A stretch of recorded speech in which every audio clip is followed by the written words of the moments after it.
کی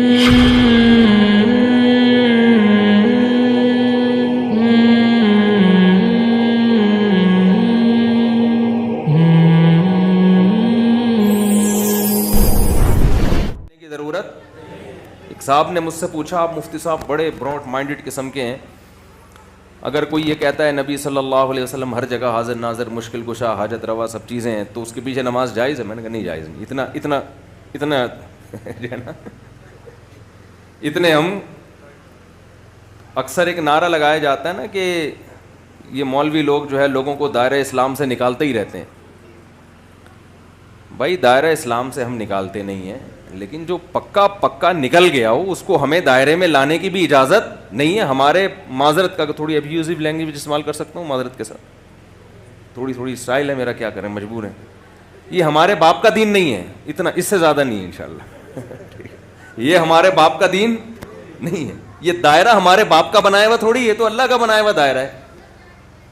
ہم کوشش تو یہی کرتے ہیں بھائی, کفر کا فتویٰ حتی الامکان جب تک کوئی صحیح تعویل ہو سکتی ہے کسی پہ کفر کا فتویٰ نہ لگایا جائے, لیکن اس کی بھی ایک حد ہوتی ہے. ایک آدمی اپنی بات کی خود تعویل کے لیے تیار نہیں ہے, وہ کہہ رہا ہے بھائی میں نبی کو مشکل کشا سمجھتا ہوں, حاجت روا سمجھ. بھائی اس کا مطلب بتا دے, حاجت روا کا شاید مطلب یہ ہو کہ کچھ کھینچتان کے نکال لو. وہ کہہ رہے ہیں نہیں, اللہ نے اپنے نبی کو اختیارات دے دیے ہیں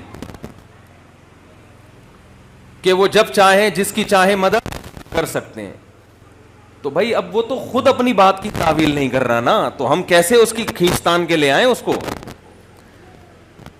عقیدہ توحید ہے, عقیدہ توحید میں سب سے پہلے دعا لغیر اللہ, یہ شرک کی سب سے اعلیٰ قسم ہے. دعا لغیر اللہ سب سے اعلیٰ قسم, کہ آپ کسی کو یہ سمجھ کے کہ اللہ نے اس کو ما فوق الاسباب اختیارات دے دیے ہیں, یہ سمجھ کے جب آپ کسی سے مانگتے ہیں تو یہ دعا ہے. یہ وہ پولیس والی ہیلپ لائن نہیں ہے کہ لوگ کہتے ہیں پولیس سے مدد مانگنا جب شرک نہیں ہے بھائی, تو بزرگوں سے مدد مانگنا کہاں سے شرک ہو گیا. بھائی پولیس کی مدد اسباب کے تحت ہوتی ہے. ابھی میں عقیدہ توحید بیان کرنا ہی, وہ تو پھر لمبا بیان ہو جائے گا پورا. پولیس کی مدد اسباب کے تحت ہوتی ہے, اور جو ان کو معبود سمجھ کے پکارا جاتا ہے ما فوق الاسباب, کہ اس کو کچھ ایسی اختیارات دے دیے کہ اس کو سبب کی ضرورت نہیں ہے, اس کو پولیس کی بھی ضرورت نہیں ہے ویسی مدد کرنے کا. تو عقیدہ توحید ہے, عقیدہ ختم نبوت ہے, عقیدہ رسالت ہے. آپ صلی اللہ علیہ وسلم اللہ کے نبی ہیں. جنت جہنم آخرت ان چیزوں میں اختلاف رائے کی اجازت نہیں ہے. کوئی اختلاف رائے کرے گا تو ہم ماریں کوٹیں گے نہیں, دائرہ اسلام سے اس کو بہرحال کیا کریں گے, ہم نہیں باہر کریں گے. باہر وہ ہو چکا ہے, ہم بتائیں گے کہ ہو گیا. یہ حضرت مفتی محمد شفیع صاحب سے ایک دفعہ کسی نے پوچھا کہ یہ مولوی لوگ دین کے ٹھیکیدار کیوں بنے ہوئے ہیں, وہ دائرہ اسلام میں باہر ہے, وہ دائرہ اسلام کے اندر داخل ہے, وہ خارج ہے, یہ ٹھیکیدار کیوں بنے ہوئے ہیں؟ انہوں نے فرمایا ہم ٹھیکیدار نہیں, چوکیدار بہرحال ہیں, ڈنڈا لے کے بیٹھے ہوئے ہیں, غلط چیز کو اندر آنے نہیں دیں گے. ہم ٹھیکیدار نہیں ہیں, ہم کیا ہیں, دین کے چوکیدار بہرحال ہیں. اسلام کا ایک باؤنڈری ہے, اس باؤنڈری کے سے آپ کو نکلنے کی اجازت نہیں ہے. تو بیسک عقیدے, عقیدہ توحید ہے, عقیدہ رسالت ہے, عقیدہ تقدیر ہے.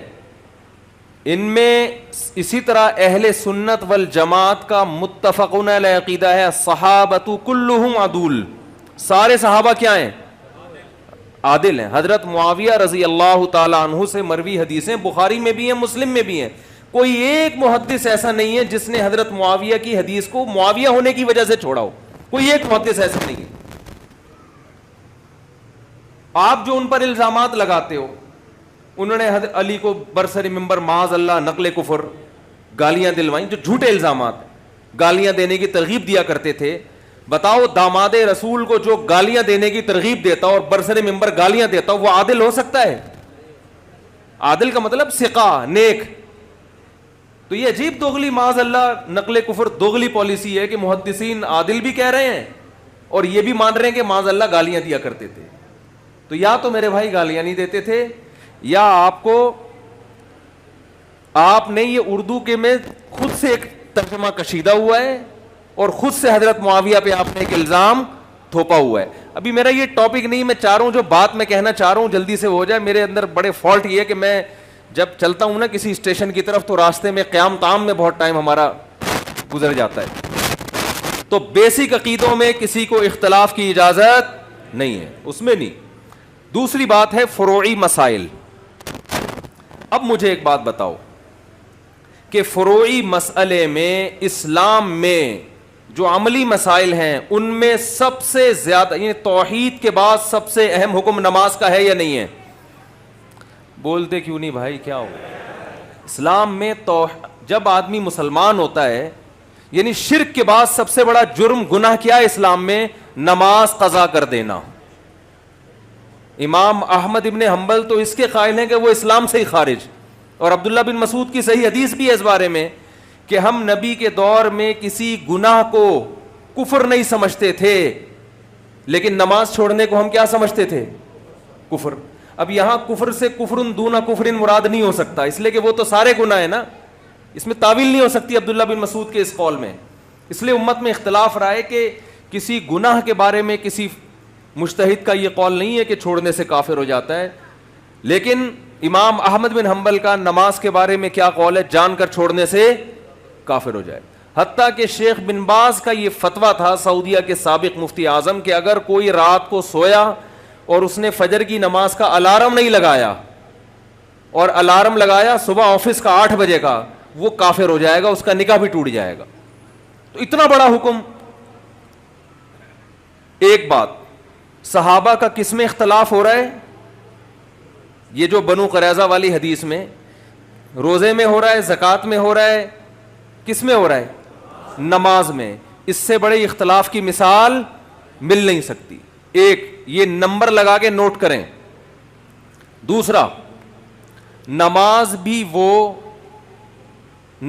بھی کسی سنت یا نفل نماز میں اختلاف نہیں ہو رہا. ہمارے تو پھڈے ہوتے ہیں نا, ظہر سے جمعے سے پہلے 4 سنتیں ہیں, موقع ہیں یا نہیں ہیں, یا جمعے کے بعد ہیں یا نہیں ہیں, عشاء کی کتنی رکعتیں ہیں, یہ چلتا ہے نا آپس میں. پولیس بلوانی پڑے گی بھائی سمجھانے کے لیے بات. ہمارے پھڈے کیا چل رہے ہوتے ہیں؟ فرائض میں ہمارا کوئی اختلاف نہیں ہے, ہمارا تو سنتوں میں چل رہا ہوتا ہے کہ ظہر سے جمعے سے پہلے کی 4 ہیں, جمعے کے بعد کی ہیں کہ نہیں ہے. کچھ کہتے ہیں نہیں ہے, کچھ کہتے ہیں. وہ صدیوں پرانے جھگڑے ہیں, وہ چل رہے ہیں اور وہ چلتے رہیں گے. وہ عیسیٰ علیہ السلام سے پہلے کوئی ختم, جب حضرت عیسیٰ علیہ السلام آئیں گے نا وہی ختم کریں گے. اس سے پہلے ہمیں برداشت کرنا ہے ان پھڈوں کو, سمجھ رہے ہیں نا, یہ ختم ہونے والے نہیں ہیں.